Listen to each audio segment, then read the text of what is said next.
करीब 400 बीसी के आसपास आज का चाइना 3 टुकड़ों में टूटा हुआ था, जिसमें से एक टुकड़े का नाम है यान डैनिश, जिसमें एक लू बैन नाम का इंजीनियर रहता था जो काफ़ी मेहनती, पैशनेट, टैलेंटेड और इंटेलिजेंट थे। एक दिन कुछ सैनिक लू बैन के पास आकर कहते हैं कि किंग जाओ को एक दूसरे राज्य पर हमला करनी है और उनके महल के दरवाजे को तोड़ने के लिए एक बड़े वॉर मशीन बनाने की ज़रूरत है।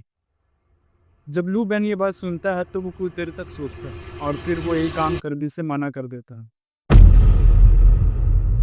ये कहकर कि अगर उस तरह के दरवाजे को तोड़ना है तो थोड़े छोटे वॉर मशीन ज़्यादा कारगर रहते हैं। और ये कहकर उसने उन सैनिकों को वापस महल भेज दी। जब सैनिक महल पहुंचकर राजा को सारी बात बताते हैं तो किंग जाओ तुरंत सैनिकों को लू बैन को लेकर आने को कहता है। जब लू बैन महल पहुंचता है तो उस समय भी वो फिजिक्स के रूल और मैप की मदद से राजा को समझाने की कोशिश करता है कि क्यों उनका प्लान फेल हो जाएगा। जिसके बाद राजा तुरंत सैनिकों को ऑर्डर देता है, सैनिकों इसका शर्त हल से अलग कर दो।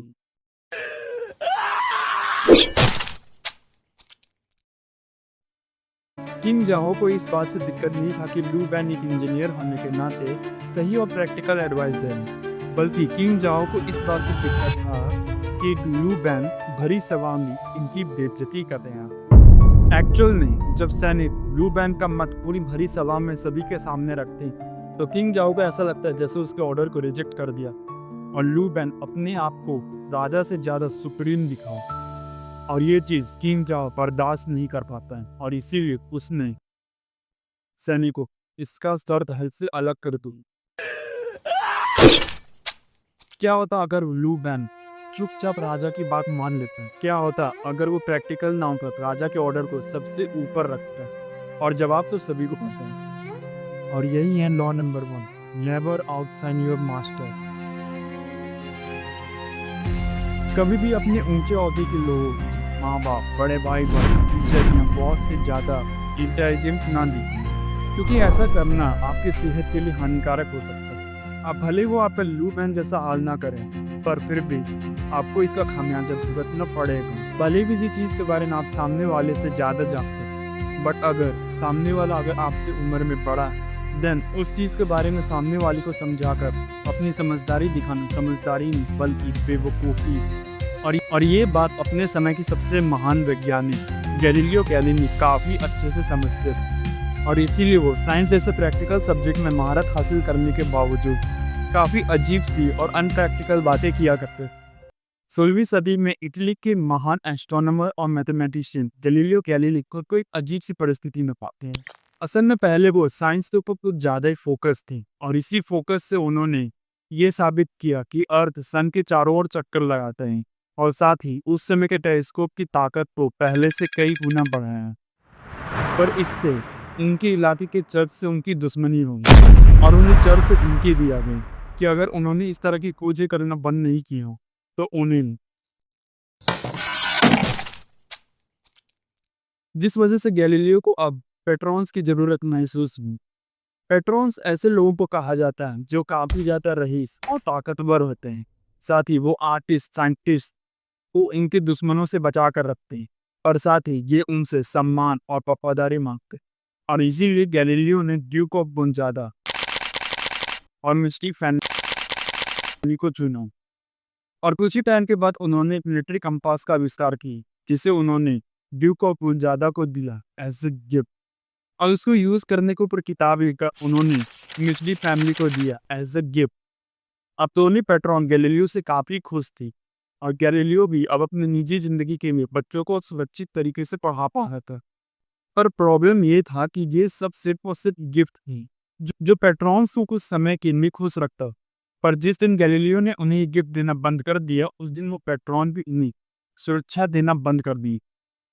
यानी गैलीलियो अपने टेम्परेरी जॉब को परमानेंट करना चाहता। इसके लिए कुछ बड़ा करने की जरूरत थी, यानी अब समय था एक नई स्ट्रैटेजी। समय है 1610 का। गैलीलियो ने जुपिटर के 4 चांद को खोज निकाला। ये उस समय की खोज में से सबसे बड़ी खोज में से एक था, पर पहले की तरह इसके ऊपर किताब लिखकर एक पेट्रॉन को और उसका क्रेडिट दूसरे पेट्रॉन को देने के बाद गैलीलियो ने सिर्फ और सिर्फ एक पेट्रॉन के ऊपर ध्यान दी, द मिस्टी फैमिली।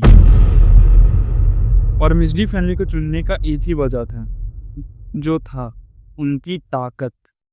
एक्चुअल में कॉजिमो वन ने मिस्डी डायनेस्टी की स्थापना 1580 में ही कर दिया, और इसीलिए अब तक मिस्डी फैमिली इटली की सबसे पावरफुल पेट्रॉन बन चुके।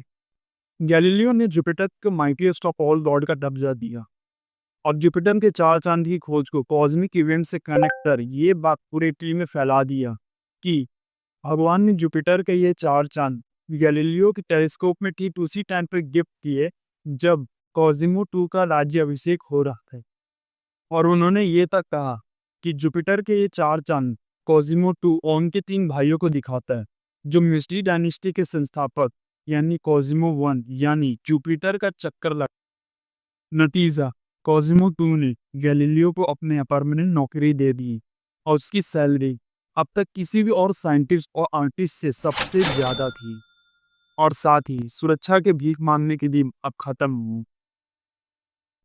ताकत के खेल में अपने मास्टर से ज्यादा इंटेलिजेंट दिखना काफी बड़ी बेवकूफ़ी थी, और अगर आप ये बेवकूफ़ी करते हैं तो आपको एक खामियाजा भुगतना पड़ेगा।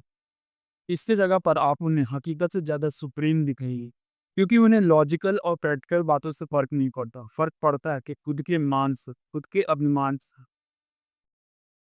क्योंकि याद रहे, जब आप अपने मास्टर को आउटशाइन करने की कोशिश करते हैं तो आप अपने मास्टर की इनसिक्योरिटीज़ को ट्रिगर करते हैं, जो आपको ही भारी पड़ता है। पर क्या हो अगर आप ही इनसिक्योर हो? क्या हो अगर आपके मन में तरह तरह के डर बैठी? पर क्या हो अगर आपके मन में फेल होने का डर, रिजेक्ट होने का डर और आपके रिलेशनशिप के एंड हो जाने का डर बैठा हो? तो आपको ये वीडियो ज़रूर देखनी चाहिए। यहाँ पे हम आपके हर एक इनसिक्योरिटी का सल्यूशन दिया है, और साथ ही ये भी एक्सप्लेन किया कि आपके अंदर ये इनसिक्योरिटी कैसे जन्म लेता है और क्यों जन्म लेता है, जिससे आप अपने प्रॉब्लम को जड़ से ख़त्म कर पाओ। तो यहाँ क्लिक करो और आपसे वहीं मुलाकात हो।